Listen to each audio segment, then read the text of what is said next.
What started out as one of my silly filth-induced comas about another barn burner of a seasonal anime became one of my most cross-examined animes of the year about what could have happened if the creator took it more seriously. I'll explain what the show was about and why this anime idea was better than this, and even this. Before we start, subscribe and click the bell for more monthly seasonal anime propaganda. My one-hit kill sister is Kono and Kinji Togushi's anime love child. Kono asks his friend Kinji to help him with his first anime. If you recognize the name Kinji, you have some strange taste, because he created the brother complex anime Anilog. Like don't get me wrong, the sister was kinda bad, was big in all the right places, but she was one of those crazy type of girls that wanted you to drink her bathwater, so she didn't have no father in her life. The thing is with Kinji is he will only work on brother X sister stories, and if he can't do it, he's just gonna peace out.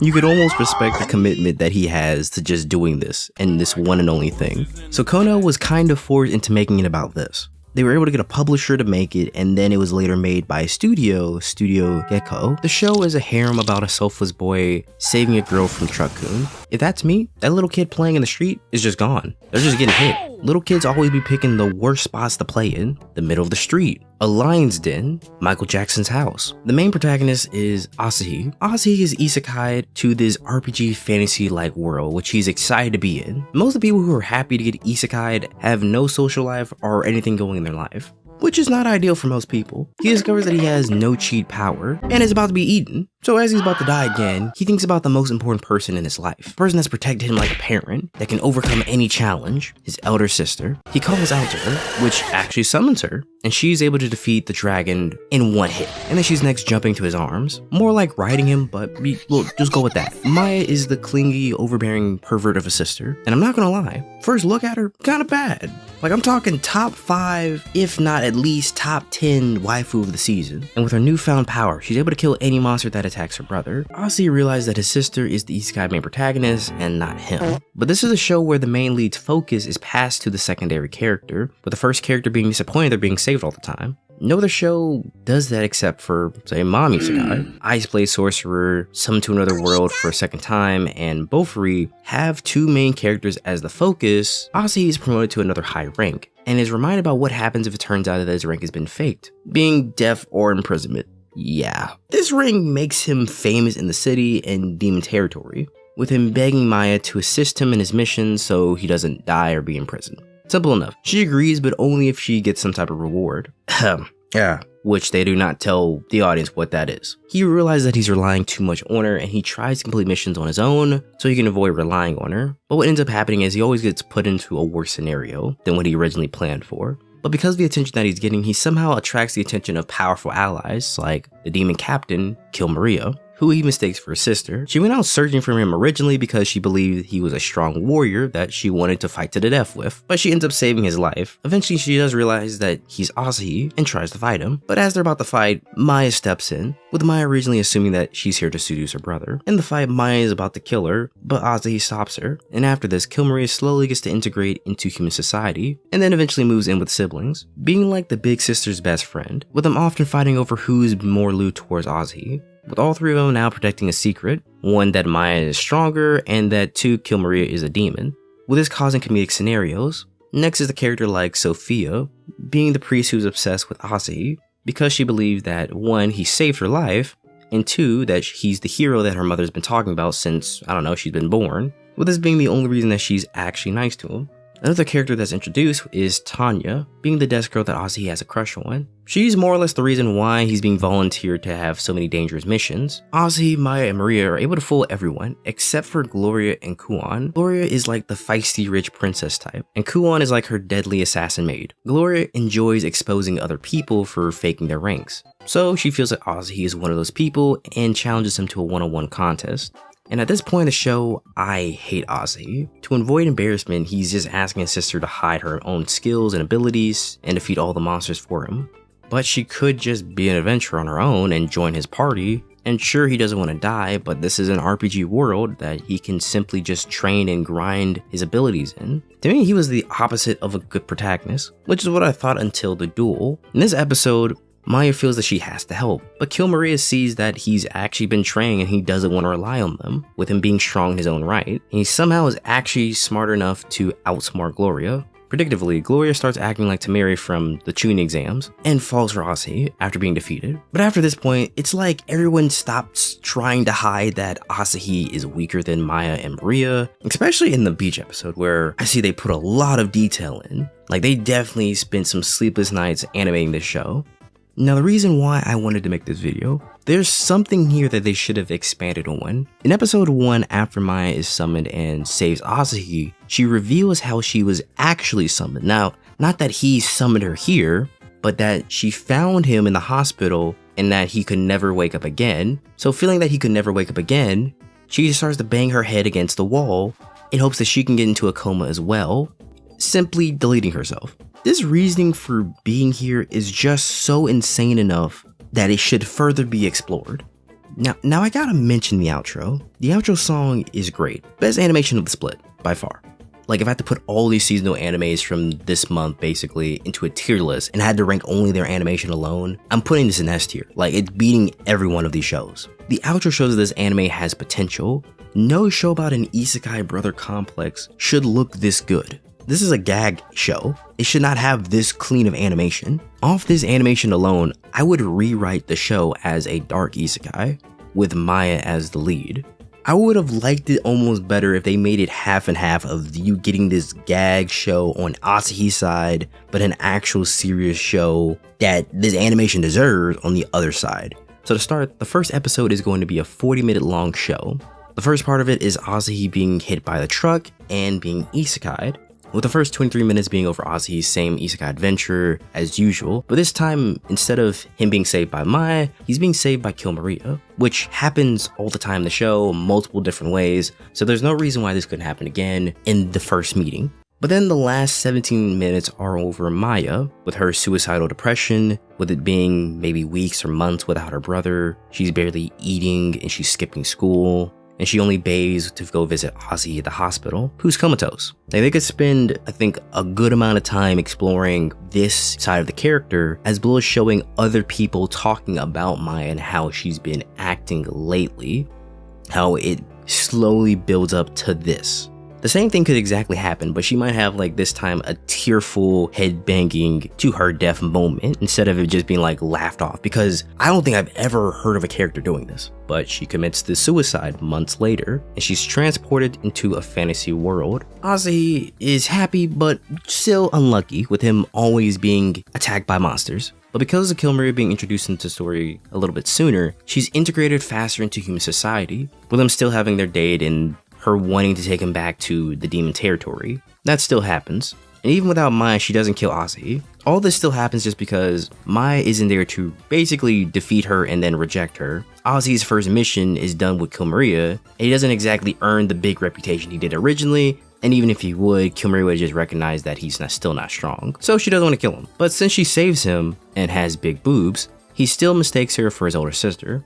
The king summons Maya and has her be the hero that saves the world to defeat the demon queen. A demon queen like Mayu Moyuesha, and I would have the queen probably just be Kill Maria at this point. Kill Maria saves him, thinking that he could be the stand-in for a hero, and explains to Asahi that the nobles are using the war to profit off of the humans, how humans and demons have been aimlessly killing each other, with her being the best bet of humanizing demons, which they basically already did in the show with Kill Maria. She trains Asahi to be a demon captain, but he wants to leave to lead the human forces.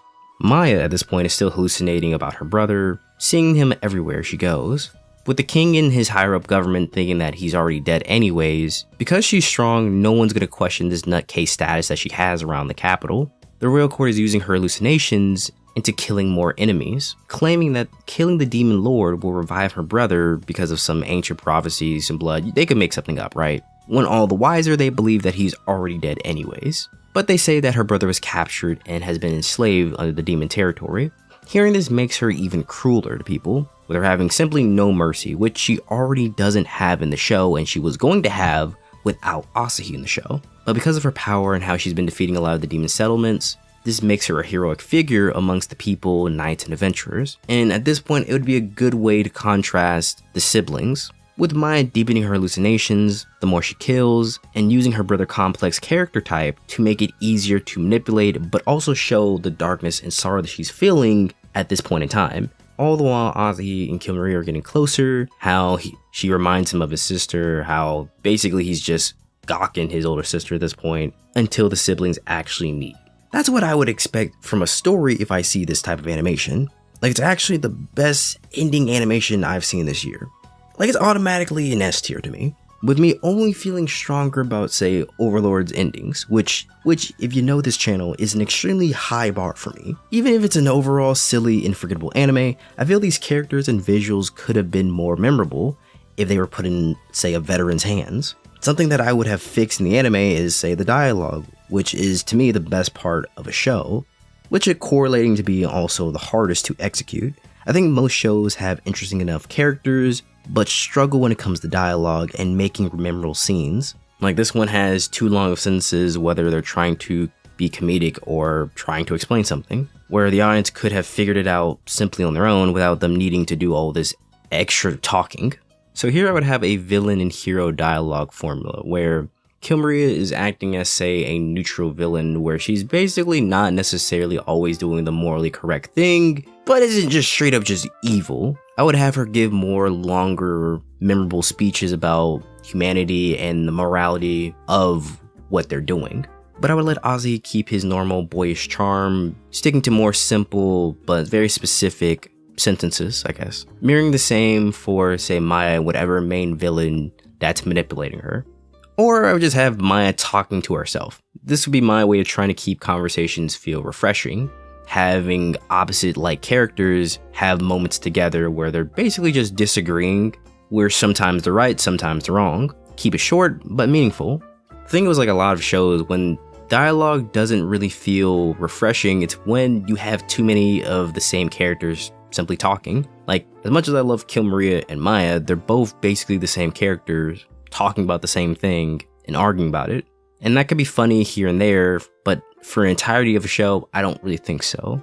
The idea is not to have any repetitive thoughts. I think the hardest part would be to add any subtext type of conversations, but this could still be easily done with, say, Asahi talking to Maria about Maya, and Maya talking to herself. This is where instead of saying blunt things of, oh, how much you miss this person, or how much you want to spend time with this person, the character instead would tell a story about, say, the past lives being together, maybe quote something from some figurehead about the past, or use an idiom.